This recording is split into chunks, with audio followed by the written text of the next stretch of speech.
Everyone loves a little bit of juicy drama.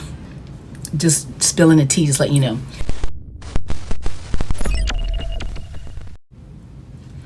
Okay, I've seen enough.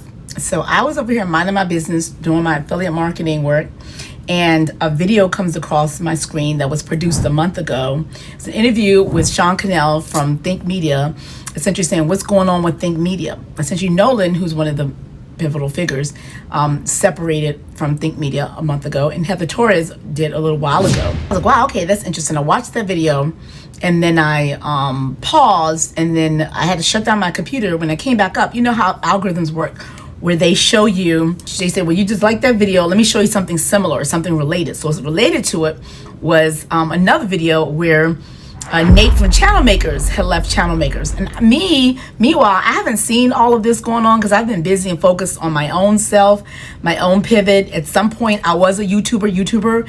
What YouTubers are those people who their focus, their whole channel is about showing YouTubers how to be better YouTubers. It's mainly guys. It's if you think about it, it's Roberto Blake, it's VidIQ, it's Nick Nimmons, his brother D, I'm not quite sure, Think Media, all of those guys, Nathan Channel Makers, a Film Booth, who, you know, guy from Film Booth, also his own pivot. It's all those guys that teach YouTubers how to be big YouTubers.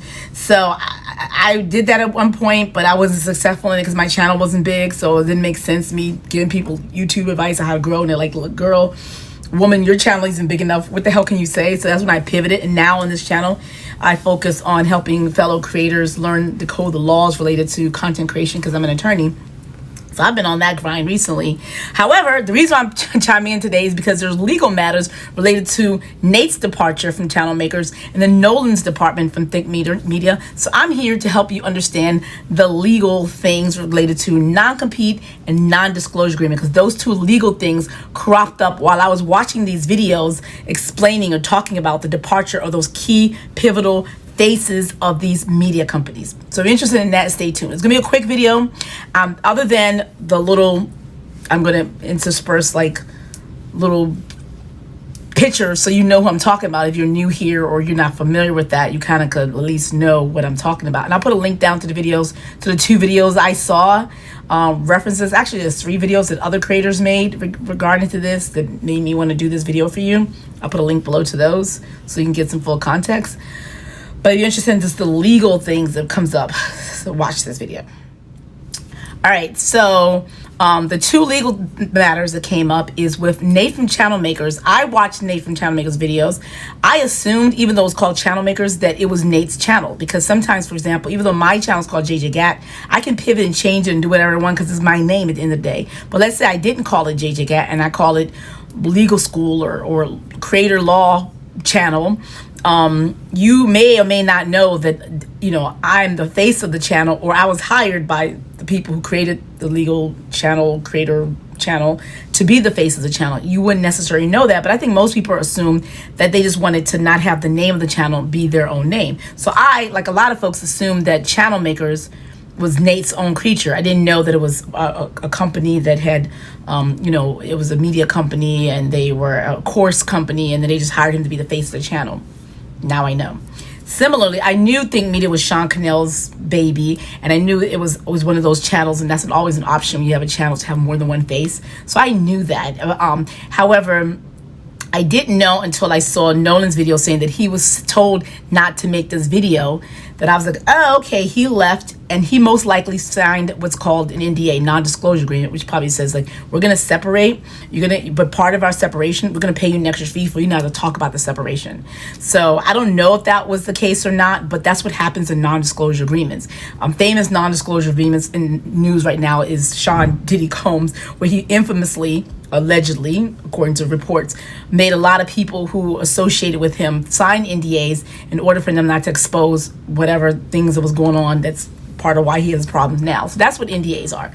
The non-compete says that once you leave our company, you can't go to another company and do the same thing, because the reason why they have those is because if I, for example, were to hire you to come to my company and I train you on everything and you learn all the skills and you big up yourself, it would be not in my best interest for us to sever ties for whatever reason, and you go start a competing company and use all the skills and stuff like that I trained you on, and then benefit and use that to hurt me. So that's why they've had those traditionally non-compete agreements, have been for those reasons, to protect the original owners, their investment. And usually the non-competes are spaced apart. You can say, well, by distance, and say, okay, well, I'm over here in the East Coast, you can compete, but go on the West Coast and do that. So we're not really competing. Or they can they can be a non-compete agreement and separated by services. They can say, okay, well, I do donuts, right? So I severed you.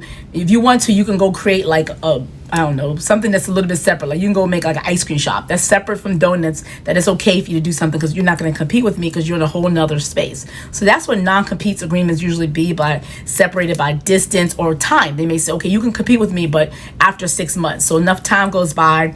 And also a lot of non-competes always says non-circumvent. Don't go around and try to steal my customers. Also solicitation, like don't go and solicit clients that you accumulated while we were paying you and you were using our resources and you had access to our Rolodex, and don't go to our Rolodex and get our clients to steal business. That's the whole essence of non-compete. So apparently it looks like Nate and Channel Makers had, or whatever the name of the company is, had this non-compete agreement.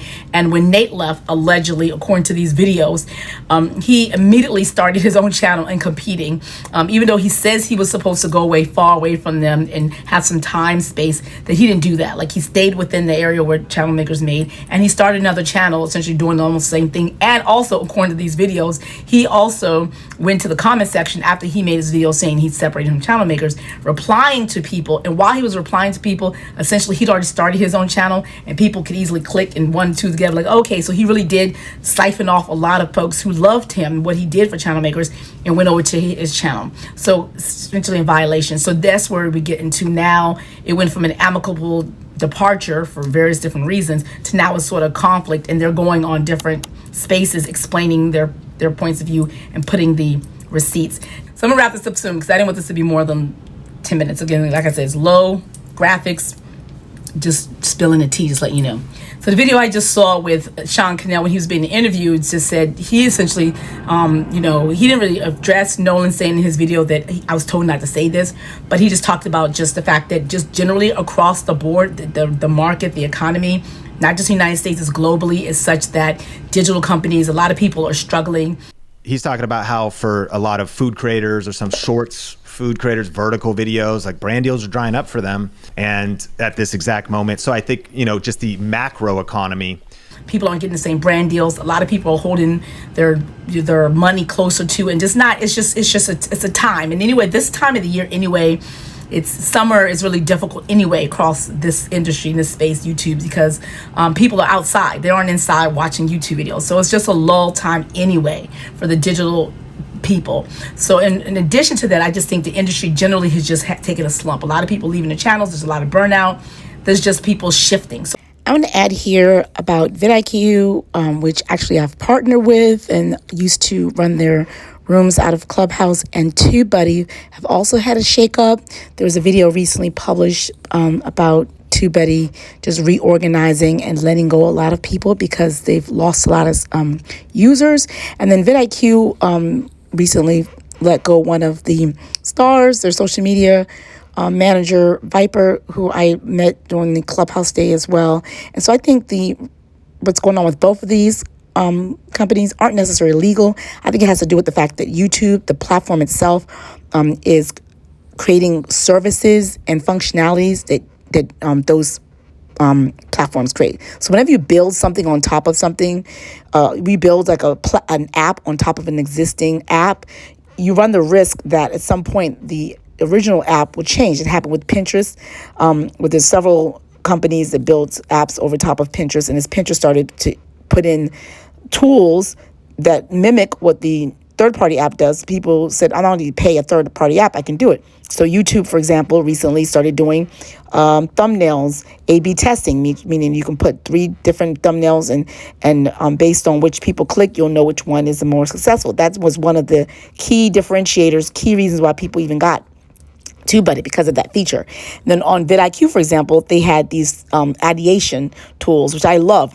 Now, all of a sudden, within the last few months, YouTube has its own ideation services and aspects of the app that's free, that doesn't cost anything, and they're getting more and more and more functional. So people realize, hey, I could save my $10, $50, $20 a month, and now that YouTube is doing this, I think that's part of it. So it's a challenge to stay one step ahead of the original platform. And as they do that and they lose users, they have to cut the fat somewhere, and then it's going to be from human resources, unfortunately.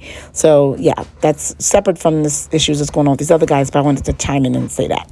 So this is a huge monumental shift, but at the same time, we see, because of what's going on with the algorithms, a lot of creators who weren't on YouTube, who didn't have anything but brand deals to sustain themselves, and realize, I need to have a business, or I need to come on YouTube. These algorithms are bugging. So you see a influx of new creators coming to YouTube. But then the whole other tension is, if you still study the math, the next 3 years are going to be the best 3 years in the creator economy. You get new creators, you have people going out, you have burnout. So it's a constantly evolving, constantly circulating, moving sort of thing. But anyway, so that's just it. So that's what NDAs are. You can't speak. They're still legal. Non-disclosures, FTC says, is not necessarily legal and not a good thing, but that's just legally what's going on. And just explain. If you want some more explanation of what these are, what they do, comment below. We can continue this conversation. But anyway, I just wanted to drop in and let you know the tea and give my perspective as a former YouTuber turned into creator economy attorney for the creators, just to let you all know, in case you didn't know, in case you were like me and wonder, like, oh, what's going on? Everyone loves a little bit of juicy drama in the spear. So anyway, that's it. All right, hope that was helpful for you. I said I'm gonna just do this, low graphics, put it up there, watch my other videos. And if you like these sort of content, if you want to know about laws related to the creator economy, go ahead and subscribe to this channel below and keep talking, as every once in a while I do a little gossip of what's going on. That's actually, I have a playlist on that, so you can check that playlist out right here next. See other gossip regarding legal disputes, regarding controversial topics, or celebrities, legal creator stuff. Here, look there next.